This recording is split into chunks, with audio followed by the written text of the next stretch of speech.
Hey guys, and welcome back for today's video where I want to do a discussion talking about a couple of brand new polls that just came out today that are looking at the national picture of the 2020 Democratic primary. Now, we haven't gotten new data out actually in quite a while because nothing really in the way of new polls came out during the holiday break that we just went through over this past weekend through Thanksgiving. Now, we got some brand new numbers here out of Harris X as well as the Morning Consult. And in general, it's not painting a great picture, at least at this point in time, for the progressives in terms of some of the shifting around in these numbers that we're seeing. It's not all bad news, but you would definitely rather be on the side of the centrists with some of this movement that we've seen over the last couple of weeks than on the side of progressives. But it is important to also note that these national polls, whether your candidate is doing well or not so well, it's not the end-all be-all because there is no national primary. It's going to go state by state, and the narrative is going to be built around the relative success and strength or weaknesses that you're showing in these state-by-state results, and that can have an effect on the national picture overall. So jumping into things here with this week's poll out of the Hill and Harris X, we see some strength from Joe Biden, and I thought that Michael Bloomberg getting into the race, pumping in tens of millions of his own personal wealth and ad dollar spends was more likely to pull away from Biden than the rest of the candidates. Well, that's not necessarily playing out, at least with these couple of early on polls that we're getting out of Harris X and the Morning Consult, where Biden actually gaining 1 percentage point from where he was a couple of weeks ago in mid-November. He was at 30%, now he's up to 31%, whereas both Sanders and Warren receding back, specifically Warren, and this is a trend that we've been seeing from her rather significantly over the past month, where it's definitely a case where she is backsliding in these polls. Now, Bernie Sanders in second place at 15%, down 3 percentage points from where he was a couple of weeks ago at 18 points in the Harris X poll. Warren down 5 more percentage points. She was at 15 points 2 weeks ago. Now she's down to just 10 percentage points in this national poll, followed by Buttigieg, who gains a couple of points. He was at 7, now he's up to 9. Bloomberg, with that ad buy, goes from 3% up to 6%, and then the rest of the field is more or less inconsequential at 2 percentage points of support or less. It is worth noting that Harris continues her backslide, where a couple of weeks ago she was at 4%, now down to just 2 percentage points. You can see how the rest of the field is looking after that. Now I want to go over and take a look at the new Morning Consult numbers. Now, Biden does take a little bit of a step back here, so maybe Bloomberg pulling away some of that support in this respect.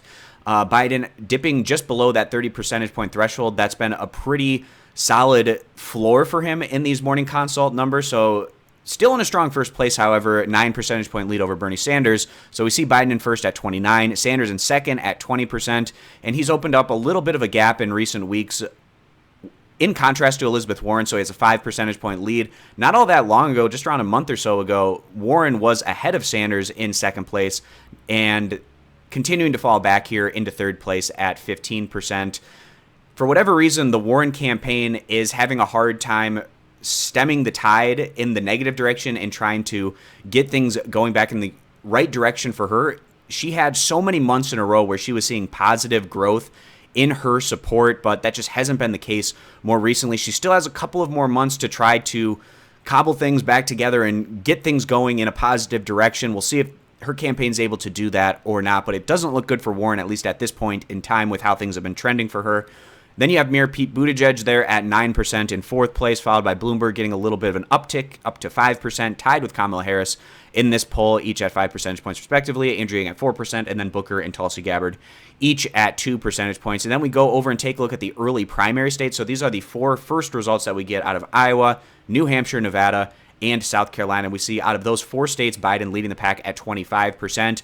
And we have to assume that Biden is still showing a lot of strength in the state of South Carolina, and that's probably pulling his numbers up a bit in that regard. He's probably showing a little bit more weakness in states like Iowa and New Hampshire specifically. That's making him very close to Bernie Sanders, even when you put in the strength that he's likely to have in a state like South Carolina. Then we see Sanders in second place overall at 20%, and Mayor Pete, we have to assume that his South Carolina numbers aren't so great given his very weak support among the African-American community, but he's probably getting his numbers pulled up by strength in Iowa and New Hampshire, respectively.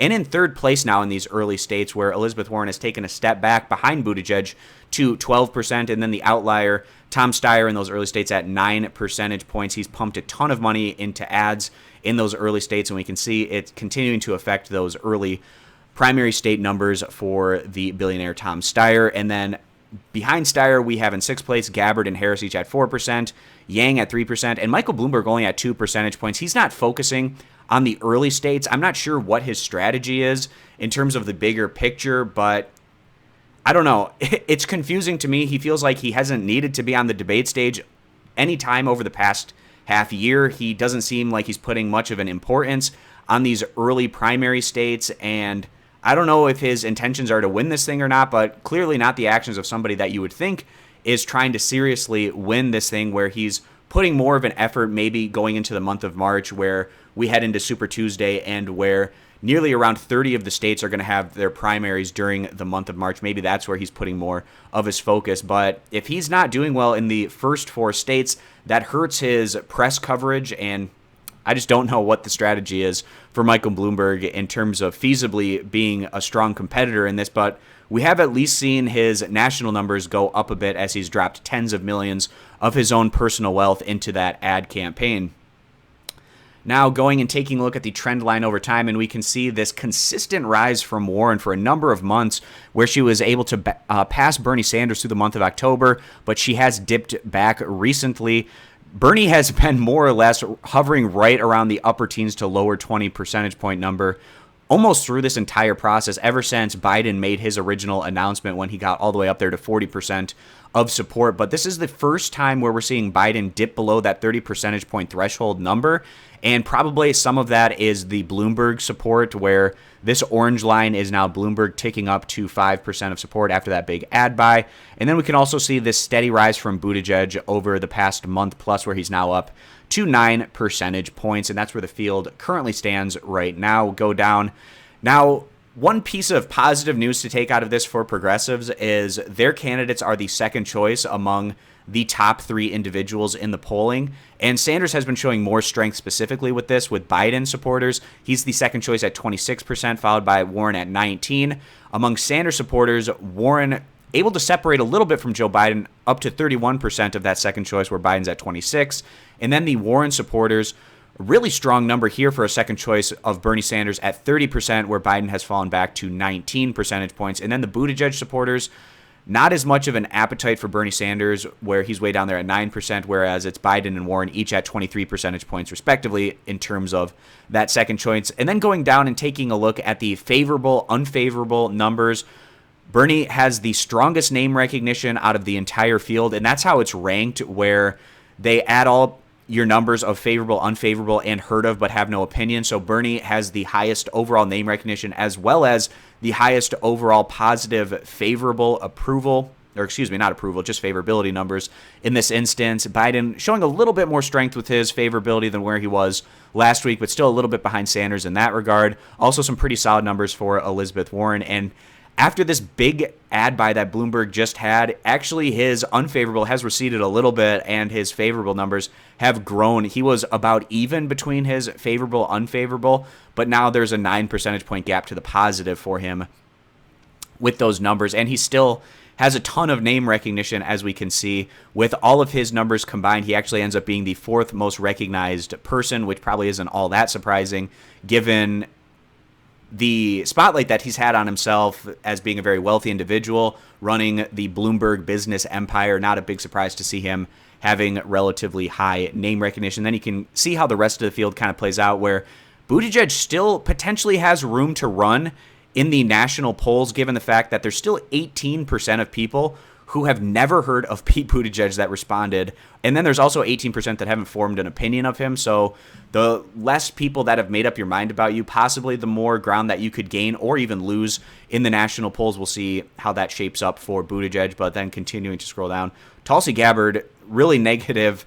to, out of all the candidates, she has the worst, I believe, in terms of the net favorability.